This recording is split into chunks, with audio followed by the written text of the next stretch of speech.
حضرت شیس علیہ السلام کا اللہ کی عبادت اور بندگی میں مشغول رہنا۔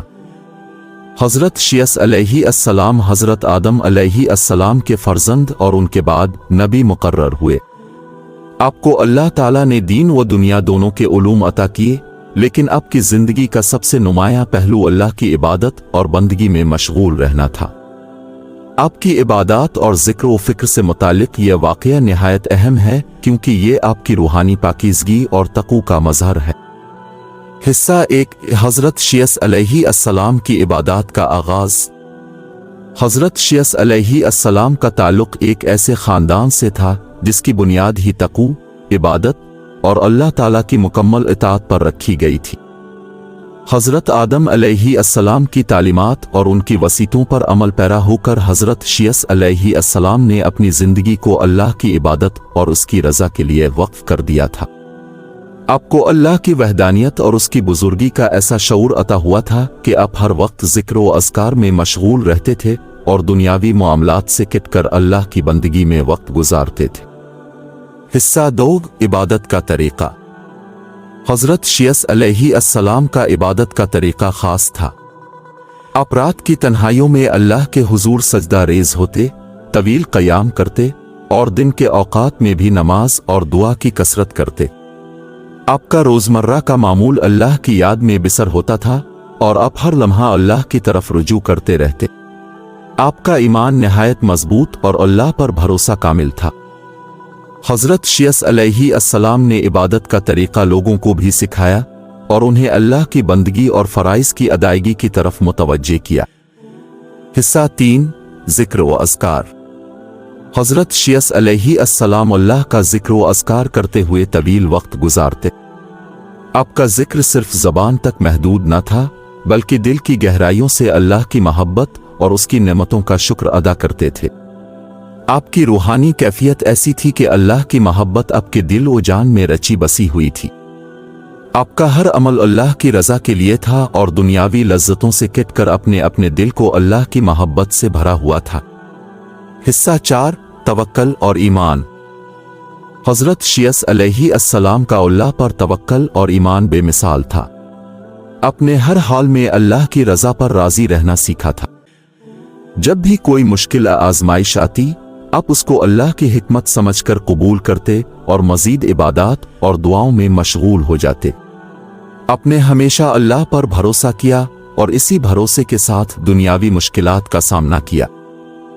حصہ 5، حضرت شیس علیہ السلام کی روحانی قیادت۔ حضرت شیس علیہ السلام نے اپنی عبادات اور ذکر و اذکار کے ذریعے نہ صرف خود کو اللہ کے قریب کیا بلکہ اپنی قوم کو بھی اللہ کی طرف مائل کیا۔ آپ نے لوگوں کو اللہ کی وحدانیت کا درس دیا اور ان کو توحید پر قائم رہنے کی تعلیم دی۔ اپنے پیروکاروں کو اللہ کی عبادت کرنے، اس پر بھروسہ رکھنے اور دنیاوی معاملات میں اللہ کے احکامات کی پیروی کرنے کی نصیحت کی۔ آپ کی روحانی قیادت نے قوم کو ایک ایسا راستہ دکھایا جو اللہ کی خوشنودی اور نجات کی طرف لے جاتا تھا۔ حصہ 6، شب و روز کی عبادات۔ حضرت شیس علیہ السلام نے اپنی زندگی کا زیادہ تر حصہ اللہ کی عبادات میں گزارا۔ آپ کی راتیں طویل قیام اور سجدوں میں گزرتی تھیں، جبکہ دن میں اپنے دنیاوی معاملات کے ساتھ ساتھ اللہ کی یاد کو ہمیشہ اپنے دل میں رکھا۔ آپ کی نمازیں اور دعائیں لوگوں کے لیے ایک نمونہ تھیں اور آپ کے عمل سے لوگوں نے عبادات کی حقیقی روح کو سمجھا۔ حصہ 7، حضرت شیس علیہ السلام کا قرب الہی۔ حضرت شیس علیہ السلام کو اللہ کے قریب ہونے کا خاص شرف حاصل تھا۔ آپ کا دل ہر وقت اللہ کی محبت اور خشیت سے ممور تھا اور آپ نے ہمیشہ اللہ کی رضا کو اپنی زندگی کا مقصد بنایا۔ اللہ تعالیٰ نے آپ کو اپنے خاص بندوں میں شامل کیا اور آپ کی عبادات اور ذکر کو قبول کیا۔ حضرت شیس علیہ السلام نے اپنے اعمال اور عبادات کے ذریعے اللہ کی خوشنودی حاصل کی اور ایک روحانی مثال قائم کی۔ حصہ 8 آزمائشوں میں استقامت۔ حضرت شیس علیہ السلام کی زندگی میں مختلف آزمائشیں آئیں، لیکن اپنے ہر آزمائش میں اللہ پر ایمان اور توکل کو مضبوط رکھا۔ اپنی عبادات کو کبھی ترک نہ کیا، بلکہ ہر مشکل گھڑی میں مزید عبادات اور دعاؤں میں مشغول ہو گئے۔ اپنے ہر حال میں اللہ کی رضا کو مقدم رکھا اور اپنی زندگی کو اس کی بندگی میں گزارا۔ حصہ 9 قوم کو عبادت کی دعوت۔ حضرت شیس علیہ السلام نے اپنی قوم کو بھی اللہ کی عبادت کی دعوت دی۔ اپنے لوگوں کو نصیحت کی کہ وہ دنیاوی لذتوں اور خواہشات میں مبتلا ہونے کے بجائے اللہ کی طرف رجوع کریں اور اس کی رضا کے لیے زندگی گزاریں۔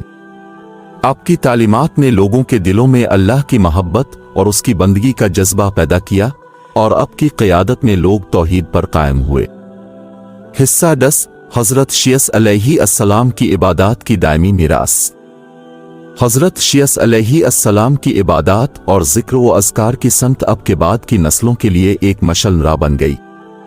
آپ کی زندگی کا مقصد اللہ کی بندگی تھا، اور آپ کی عبادات کا نمونہ آج بھی مسلمانوں کے لیے ایک مثالی صورت اختیار کرتا ہے۔ آپ کی عبادات نے نہ صرف آپ کی ذاتی روحانی ترقی کو ممکن بنایا، بلکہ آپ کی قوم کو بھی اللہ کے قریب ہونے کا راستہ دکھایا۔ نتیجہ، حضرت شیس علیہ السلام کی عبادات اور اللہ کی بندگی میں مشغولیت نے آپ کی زندگی کو ایک مثالی نمونہ بنا دیا۔ اپنے ہر حال میں اللہ کی یاد کو مقدم رکھا اور اپنی زندگی کو اس کی رضا کے لیے وقف کیا۔ آپ کی عبادات اور ذکر کا سلسلہ نسلوں تک جاری رہا، اور آپ کا تقوی، ایمان اور اللہ پر بھروسہ ہر مسلمان کے لیے ایک درس ہے کہ دنیاوی معاملات میں مصروف ہونے کے باوجود اللہ کی بندگی اور اس کی یاد کو کبھی ترک نہیں کرنا چاہیے۔ حضرت شیس علیہ السلام کا اپنے لوگوں کو دین کی تبلیغ کرنا۔ حضرت شیس علیہ السلام کا شمار انبیاء کرام میں ہوتا ہے، جنہیں اللہ تعالیٰ نے حضرت آدم علیہ السلام کے بعد ہدایت دینے اور لوگوں کو دین کی تبلیغ کرنے کے لیے مبعوث کیا۔ آپ کی ذمہ داری نہایت اہم اور دشوار تھی، کیونکہ آپ کو ایک ایسی قوم کی رہنمائی کرنی تھی جو مختلف گمراہیوں میں مبتلا ہو چکی تھی۔ حصہ 1 حضرت آدم علیہ السلام کی وصیت۔ حضرت شیس علیہ السلام کو حضرت آدم علیہ السلام نے اپنی زندگی کے آخری لمحات میں دین کی تبلیغ اور لوگوں کو ہدایت دینے کی وصیت کی تھی۔ حضرت آدم علیہ السلام نے اپنے بیٹے کو سمجھایا کہ دنیا میں اللہ کا پیغام پھیلانا انبیاء کی سب سے بڑی ذمہ داری ہے، اور حضرت شیس علیہ السلام کو اسی اہم فریضے کی ادائیگی کا حکم دیا۔ حصہ 2 کہ حضرت شیس علیہ السلام کا منصب نبوت۔ حضرت شیس علیہ السلام کو اللہ نے اپنے نبی کے طور پر منتخب کیا اور انہیں ہدایت کا نور عطا کیا۔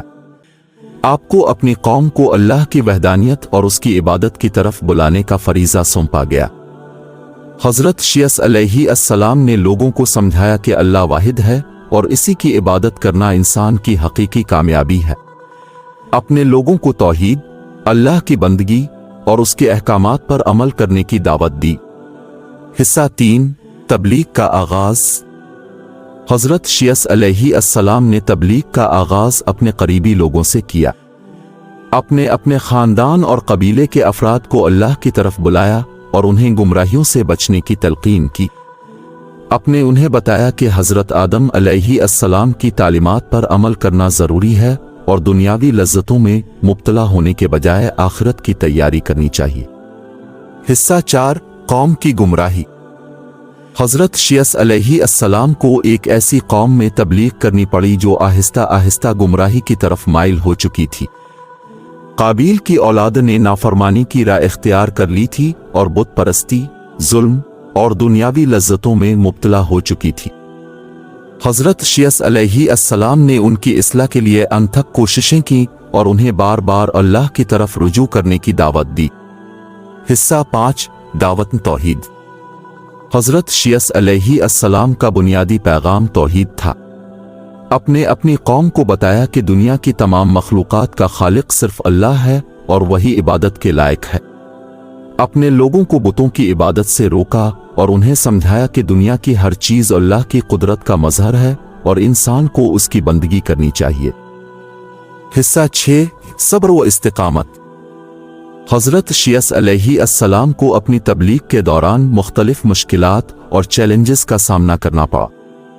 لوگ آپ کی باتوں کو سمجھنے سے انکار کرتے تھے اور دنیاوی لذتوں میں کھوئے ہوئے تھے، لیکن اپنے صبر و استقامت کے ساتھ اپنا کام جاری رکھا۔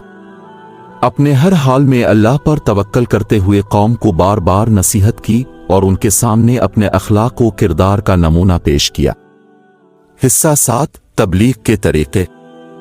حضرت شیس علیہ السلام نے تبلیغ کے دوران نرم رویہ اور حکمت کا طریقہ اختیار کیا۔ آپ نے لوگوں کو محبت اور شفقت کے ساتھ دین کی طرف بلایا اور ان کی اصلاح کی کوشش کی۔ آپ نے انہیں دنیاوی مشکلات اور آزمائشوں کے دوران اللہ پر بھروسہ کرنے اور اس کی رضا کی طرف متوجہ ہونے کی تلقین کی۔ آپ نے ہر ممکن طریقے سے لوگوں کے دلوں میں اللہ کی محبت اور اس کے احکامات کی پیروی کا جذبہ پیدا کیا۔ حصہ 8 کامیابی اور ہدایت یافتہ لوگ۔ حضرت شیس علیہ السلام کی تبلیغ کی بدولت کئی لوگ ہدایت یافتہ ہوئے اور اللہ کی طرف رجوع کیا۔ آپ کی تعلیمات نے لوگوں کے دلوں میں توحید کی شمع روشن کی اور انہیں نیکی کی طرف مائل کیا۔ آپ کی محنت اور صبر کے نتیجے میں اللہ نے آپ کی قوم کے بہت سے افراد کو ہدایت عطا کی اور وہ بت پرستی اور گناہوں سے باز آئے۔ حصہ 9 حضرت شیس علیہ السلام کی محنت کا تسلسل۔ حضرت شیس علیہ السلام کی محنت اور تبلیغ کا سلسلہ ان کی پوری زندگی میں جاری رہا۔ اپنے اللہ کے دین کی تبلیغ کو اپنی اولین ترجیح بنائے رکھا اور اپنی قوم کو ہدایت دینے کے لیے ہر ممکن کوشش کی۔ اپنے لوگوں کو نیکی کی دعوت دی، انہیں صبر و شکر کی تعلیم دی اور انہیں اللہ کی رحمت اور اس کے غضب سے آگاہ کیا۔ حصہ 10 حضرت شیس علیہ السلام کی تبلیغ کی میراث۔ حضرت شیس علیہ السلام کی تبلیغی محنت کا اثر نسلوں تک باقی رہا۔ آپ کی تعلیمات اور آپ کی محنت کا تسلسل بعد کے انبیاء کرام کے ذریعے جاری رہا۔ آپ کی زندگی دین کی تبلیغ اور ہدایت کی ایک روشن مثال ہے اور آپ کی محنت آج بھی مسلمانوں کے لیے ایک سبق ہے کہ دین کی تبلیغ کے لیے صبر، حکمت اور مستقل مزاجی کی ضرورت ہے۔ نتیجہ حضرت شیس علیہ السلام کا اپنے لوگوں کو دین کی تبلیغ کرنا آپ کی زندگی کا سب سے اہم پہلو تھا۔ اپنے اللہ کے دین کو پھیلانے کے لیے انتھک محنت کی اور صبر و استقامت کے ساتھ اپنی قوم کو ہدایت کی طرف بلایا۔ آپ کی تبلیغ نے لوگوں کو گمراہی سے نکال کر اللہ کی طرف متوجہ کیا اور آپ کی تعلیمات آج بھی مسلمانوں کے لیے ایک روشن مینار ہے۔